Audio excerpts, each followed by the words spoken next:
8과 그리스도의 탁월하심. 기억절. 그는 보이지 아니하는 하나님의 형상이시오 모든 피조물보다 먼저 나신 이시니 만물이 그에게서 창조되되 하늘과 땅에서 보이는 것들과 보이지 않는 것들과 혹은 왕권들이나 주권들이나 통치자들이나 권세들이나 만물이 다 그로 말미암고 그를 위하여 창조되었고 또한 그가 만물보다 먼저 계시고 만물이 그 안에 함께 섰느니라. 골로새서 1장 15절에서 17절. 이번 주부터 우리는 골로새서 연구를 다시 시작한다. 이과 목요일에 우리는 골로새서 1장 9절에서 12절에서 바울이 골로새 신자들을 위해 기도하며 그들이 하나님을 기쁘게 하는 삶을 살기를 간구하는 것을 보았다. 12절과 13절에서 바울은 빛의 나라와 흑암의 권세를 말하며 빛의 왕국과 어둠의 왕국을 대조한다. 하나님 아버지께서는 우리를 빛의 왕국의 영원한 기업에 참여할 자격을 주사 흑암의 권세에서 건져내시고 그의 사랑의 아들의 나라로 옮기셨으니 그 아들 안에서 우리가 속량 곧 죄사함을 얻었다. 다시 말해 우리는 사람이신 예수님도 우리의 창조주이시며 하나님이신 예수님 안에서 구속을 받는다. 그분께서 우리를 위해 구원을 이루셨으며 그분을 믿는 믿음으로 우리는 흑암의 권세에서 그의 사랑의 아들의 나라로 옮겨졌다. 이번 주 우리는 신약 성경에 기록된 예수님에 대한 가장 포괄적이고 숭고한 진술을 살펴볼 것이다. 예수님께서 보이지 아니하는 하나님의 형상이시며 모든 피조물보다 먼저 나신 이라는 것은 어떤 의미인가? 첫째 날, 보이지 않는 하나님의 형상. 사진이나 거울을 볼 때 우리는 자신의 형상을 본다. 그러나 그것은 평면적이고 2차 원적 묘사일 뿐이다. 조각상이 조금 더 실제에 가까운 모습을 보여주지만 여전히 살아 숨쉬는 생생한 현실과는 거리가 멀다. 성경의 형상이라는 개념은 때로 이와 같은 제한된 표현들을 가리키기도 하지만 보통은 그보다 훨씬 더 광범위한 것을 암시한다. 창세기 1장 26절 27절, 창세기 5장 3절, 고린도전서 15장 49절, 고린도후서 3장 18절, 히브리서 10장 1절을 읽어보라. 이 구절에서 형상의 다양한 의미를 요약해보라. 이 의미들은 예수님을 하나님의 형상이라 묘사한 것과 어떻게 다를 수 있는가? 인간은 육체적으로, 영적으로, 관계적으로, 기능적으로 가능한 한 하나님을 닮게 창조되었다. 그럼에도 인간은 특정 측면에서만 하나님의 형상을 반영하며 죄는 그것마저 손상시켰다. 하지만 예수님은 보이지 않는 하나님을 볼 수 있게 하신다. 예수님은 나를 본 자는 아버지를 보았다고 말씀하셨다. 그분은 하나님의 본체의 정확한 형상이시다. 그분은 들리는 하나님의 뜻이며 보이는 하나님의 성품이시다. 마태복음 11장 27절과 요한복음 1장 1절, 절 14절 18절을 읽어보라. 예수님만이 아버지를 드러내실 수 있는 유일한 분이신 이유는 무엇인가? 예수께서 당신과 하나님 아버지와의 관계를 설명하신 다른 방식들을 살펴보라. 내 아버지께서 이제까지 일하시니 나도 일한다. 요한복음 5장 17절. 예수님은 또한 하나님의 이름을 통해 반복해서 당신을 절대적인 차원으로 묘사하셨다. 나는 스스로 있는 자다. 출애굽기 3장 14절. 나는 생명의 떡이다. 요한복음 6장 35절. 나는 세상의 빛이다. 요한복음 8장 12절. 나는 선한 목자라. 요한복음 10장 11절, 14절. 나는 부활이요 생명이다. 요한복음 11장 25절. 내가 아버지 안에 거하고 아버지께서 내 안에 계시다. 요한복음 14장 11절. 아브라함이 나기 전부터 내가 있느니라. 요한복음 8장 58절. 나와 아버지는 하나이니라. 요한복음 10장 30절. 나로 말미암지 않고는 아버지께로 올 자가 없느니라. 요한복음 14장 6절. 묵상. 만약 예수님이 하나님이 아닌 다른 존재라면 무엇이 다른지 생각해 보십시오. 하나님이 아니라면 그분의 모든 하신 일이 과연 어떤 의미가 있겠습니까? 적용. 예수님의 모습을 볼 때 우리는 어떤 하나님을 발견합니까? 그렇다면 그리스도, 를 따르는 우리는 그리스도의 어떤 모습을 나타내야 하겠습니까? 교훈. 예수님은 보이지 않는 하나님을 볼 수 있게 하는 하나님의 본체의 정확한 형상이시다. 그분은 들리는 하나님의 뜻이며 보이는 하나님의 성품이시다. 영감의 교훈. 인성을 통해 신성이 나타남. 우리로 하여금 그리스도의 거룩한 품성과 생애를 잘 알 수 있도록 하시기 위하여 그는 우리와 같은 인성을 취하시고 우리 가운데 사셨다. 신성이 인성을 통해 나타났고 보이지 않는 영광이 보이는 사람의 형상을 통하여 나타났다. 사람은 이미 알고 있는 사실을 통하여 알지 못하는 것을 배울 수 있다. 하늘의 사물이 세상 사물을 통하여 드러났으며 하나님께서는 사람의 형상으로 나타나셨다. 그리스도의 가르침 속에서도 그것은 사실이다. 실물 교훈 17페이지. 둘째 날. 모든 피조물보다 먼저 나신 이. 신약 성경에서 마다들과 먼저 나신 이라는 말은 거의 대부분 예수님을 가리키며 골로새서에 기록된 두 번의 경우도 마찬가지이다. 이 단어가 다른 사람을 가리키는 경우에도 반드시 연대순으로 먼저 태어난 자를 의미하는 것만은 아니다. 성경의 장자 개념은 출생 순서와 관계없이 아들이 아버지와 가진 특별한 관계를 강조한다. 이삭 야곱 요셉과 같이 늦게 난 아들이 더 탁월한 경우도 있다. 다윗은 8형제 중 막내였으나 왕으로 기름 부음을 받았으며 시편을 통해 하나님은 내가 또 그를 장자로 삼고 세상 왕들에게 지존자가 되게 하겠다고 말씀하셨다. 또 모세에게 이스라엘은 내 아들 내 장자라고 말씀하셨다. 이런 의미에서 장자는 탁월하다는 측면에서 첫째를 의미한다. 골로새서 1장 15절에서 17절을 읽어보라. 바울은 예수님을 모든 피조물보다 먼저 나신 이라고 부르는 이유로 무엇을 제시하는가? 바울이 예수님을 제일 먼저 창조된 존재라고 제시하려는 것이 아닌 것은 분명하다. 실제로 그는 그러한 가능성을 단호히 배제한다. 그는 두 번의 다른 방식으로 예수님이 만물을 창조하셨다고 말한다. 만물은 그분에 의해 그분을 위해 창조되었다. 두 경우 모두 예수님은 하나님께서 창조 과정을 수행하게 한 인격적 대리인으로 나타난다. 바울은 가능한 포괄적으로 진술하였다. 모든 것이란 공간적으로 하늘과 땅, 존재론적으로 보이는 것과 보이지 않는 것, 기능적으로 보좌와 권세와 주관자와 권능, 모든 것을 의미한다. 기능적인 진술은 일반적으로 천상의 존재들을 가리킨다. 마치 오해의 여지를 없애려는 듯이 바울은 예수께서 만물보다 먼저 계셨다고 밝힌다. 헬라어의 표현은 시간적인 것만 아니라 순위에서 먼저인 것을 의미할 수 있지만 바울의 글에서 다른 모든 경우는 시간을 가리킨다. 바울이 예수님의 탁월함을 설명하는 또 다른 근거는 만물이 그 안에 함께 존재하고 있다는 점이다. 헬라어 시니스테미는 함께 모으다 또는 통합하다를 의미한다.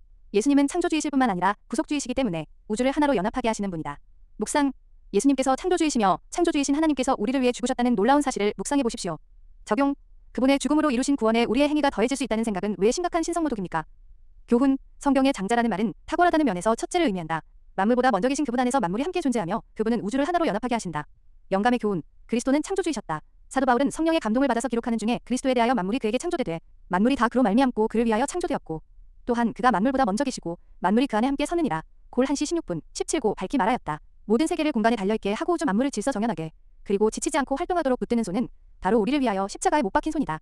교육 132페이지. 셋째 날 몸교회의 머리. 에베소서 1장 22절과 골로새서 2장 10절을 읽어보라. 이 구절에서 머리, 케는 무엇을 의미하는가? 바울이 예수님을 교회의 머리라고 부를 때 그는 무엇을 의미하는가?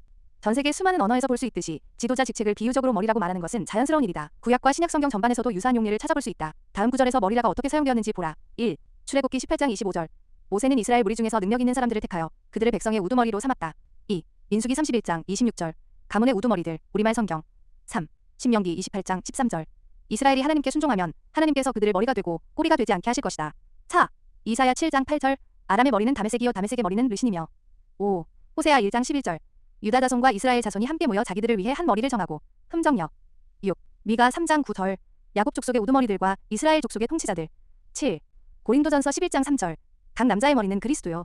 그러므로 교회의 머리이신 그리스도는 교회의 연합과 성장을 위해 지도력 가르침 양분을 제공하신다. 고린도전서 12장 12절에서 27절을 읽어보라. 여기서도 바울은 교회를 몸으로 묘사한다.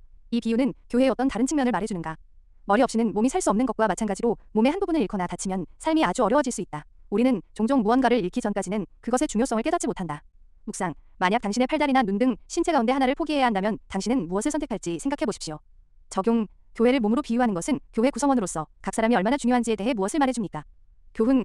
교회의 머리이신 그리스도는 교회의 연합과 성장을 위해 지도력 가르침 양분을 그분이 제공하시는 것을 비유로 말하는 것이다. 영감의 교훈. 교회의 머리. 그를 만물 위에 교회의 머리로 주셨느니라. 교회는 그의 몸이니 만물 안에서 만물을 충만케 운을 하시는 자의 충만이니라. 고전 11대 3. 앱 1시 22분 23. 교회는 그 기초인 그리스도 위에 세워져 있는 바. 교회는 머리이신 그리스도께 순종해야 한다. 교회는 사람에 의존하거나 사람의 지배를 받아서는 안 된다. 많은 사람은 교회에 책임 있는 지위에는 다른 사람들이 믿거나 행하는 바를 명령할 권위가 부여되었다고 주장한다. 하나님은 이 주장을 인정하지 않으신다. 시대의 소망 414페이지. 넷째 날 시작. 골로새서 1장 18절을 읽어보라. 그리스도를 머리로 보는 개념과 그분을 시작으로 보는 개념은 서로 어떻게 연관이 있는가? 히브리어에서 머리로 시와 시작 레슈트는 서로 연관되어 있다. 성경에서 시작이라는 기록이 처음 등장하는 곳은 창세기 1장 1절이다. 태초에 레슈트, 하나님이 천지를 창조하시니라. 예수님은 성육신 때문만이 아니라 창조주이시기 때문에 인류와 교회의 머리이시다. 헬라어에서 시작, 아르케이라는 단어는 폭넓은 의미를 지닌다. 이 구절에서 시작은 예수님을 교회의 근원 또는 시작이신 분으로 가리키기에 그분이 교회의 머리가 되시는 것은 예수님이 창조의 시작 또는 창시자이신 것과 같다. 예수님은 창조와 교회의 시작이실 뿐만 아니라 죽은 자 가운데서 살리심을 받은 것을 통해 재창조의 시작이 되신다. 죄의 삭은 사망이기에 예수님의 사망에 대한 승리는 또한 죄에 대한 승리와 그분의 형상대로 우리를 재창조하실 수 있는 능력을 보여준다. 이 모든 것은 그분이 왜 죽은 자들 가운데서 완전하신 이이신지를 보여준다. 예수님의 부활이 최초는 아니지만 모세가 최초였고 그의 몸을 두고 마귀와 논쟁이 벌어졌다. 유다서 1장 9절. 그리스도의 부활은 가장 으뜸인 부활이다. 그리스도의 부활 없이는 그 누구도 죽은 자 가운데서 부활할 수 없을 것이다. 이 시점에서 예수께서 탁월하신 이유에 대해 바울이 제시한 모든 주장을 간략히 살펴보는 것은 도움이 된다. 1. 그분은 보이지 않는 하나님의 완전한 현현이시다. 2. 그분은 만물을 창조하신 분이시다. 3. 그분은 만물보다 먼저 계셨으며 만물이 그분 안에서 하나로 연합한다. 4. 그분은 교회의 머리이시며 교회는 그분의 몸이다. 5. 그분은 창조와 재창조의 시작자이시다. 6. 그분은 죄와 죽음을 정복하셨기에 그분을 구주로 믿는 모든 사람을 부활시킬 권리를 얻으셨다. 7.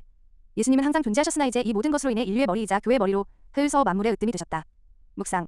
예수님께서 우리를 재창조하실 수 있다는 사실은 당신에게 얼마나 중요한 것인지 생각해 보십시오. 적용. 만물의 으뜸이신 그리스도를 당신의 삶 속에서 으뜸으로 삼기 위해 무엇을 바꾸어야 하겠습니까? 교훈. 주님은 창조주시기에 인류와 교회의 머리시며 창조와 교회의 시작이실 뿐만 아니라 죽은 자 가운데서 부활하심 롬 6대 3, 4를 통해 재창조의 시작이 되신다.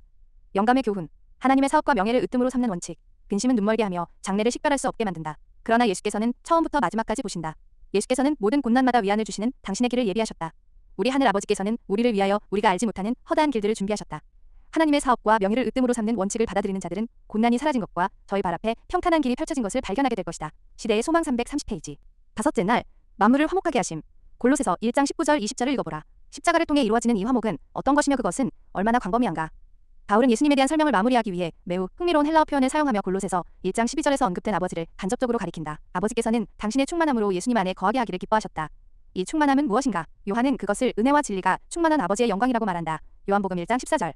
골로새서 1장 19절과 20절은 그 충만함 이 많은 것을 아우르고 있음을 말한다. 그것은 하나님의 영원하심과 자존하심 창조하고 재창조하시는 그분의 능력을 포함한다. 가장 중요한 것은 그 충만함이 정말 상상조차 할 수 없었던 수단인 십자가를 통해서 죄와 죽음을 정복하는 그분의 지혜를 강조한다는 점이다. 그리하여 하나님은 가장 수치스러운 대상을 모든 피조물을 향한 당신의 영원한 사랑의 증거로 바꾸셨다. 하나님이 세상을 이처럼 사랑하사 독생자를 주셨으니 이는 그를 믿는 자마다 멸망하지 않고 영생을 얻게 하려 하심이라. 요한복음 3장 16절.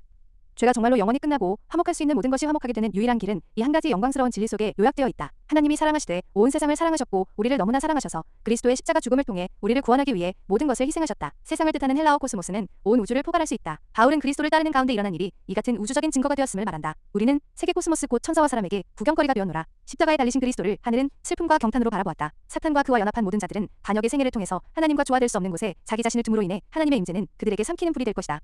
사랑이신 그분의 영광이 그들을 멸할 것이다. 대쟁투의 초기에 천사들은 그 사실을 깨닫지 못했다. 그러나 대쟁투가 끝나게 될 때에는 그렇지 않을 것이다. 그때에는 구속의 경륜이 완성되며 하나님의 성품은 창조함을 받은 모든 지적 존재자들에게 드러나게 될 것이다. 그러므로 천사들이 구주의 십자가를 바라보고 기뻐한 것은 당연하였다. 그리스도 자신은 갈보리에서 이루신 희생의 결과를 충분히 이해하셨다. 그분은 이 모든 것을 내다보시고 십자가 위에서 다 이루었다. 고 부르짖으셨다. 시대의 소망 764페이지. 묵상. 만물을 화목하게 하는 유일한 영광스러운 진리인 예수님의 십자가를 마음 깊이 묵상해 보십시오. 적용. 예수님의 십자가를 통해 우리와의 화목을 다 이루셨다고 말씀하셨습니다. 우리를 화목하게 하는 십자가 앞에 당신의 문제를 겸손히 내려놓아 보십시오. 교훈은 하나님이 세상을 너무 사랑하셔서 예수의 십자가 죽음을 통해 우리를 구원하기 위해 모든 것을 희생하셨다는 진리가 곧 만물이 화목하게 되는 유일한 길이다. 영감의 교훈. 동료 인간들과 화목을 이룬 사람. 만일 우리의 생애가 거룩한 향기로 충만해 있고 우리가 다른 사람들에 대하여 선한 생각을 가짐으로써 하나님을 높인다면 그리고 다른 사람들을 축복하기 위하여 선한 행동을 한다면 우리가 오두막 속에 사느냐 왕궁에 사느냐 하는 것은 중요치 않다. 환경은 영혼의 경험에 별반 상관이 없다. 우리의 행동을 빛나게 하는 것은 간직된 정신이다. 하나님과 그의 동료 인간들과 화목을 이룬 사람은 불행하게 될 수 없다. 교회 증언 5권 488페이지. 여섯째 날. 더 깊은 연구를 위해 인간에 불과한 사람이 예수와 같은 주장을 했다면 그는 결코 위대한 도덕적 스승이 될 수 없습니다.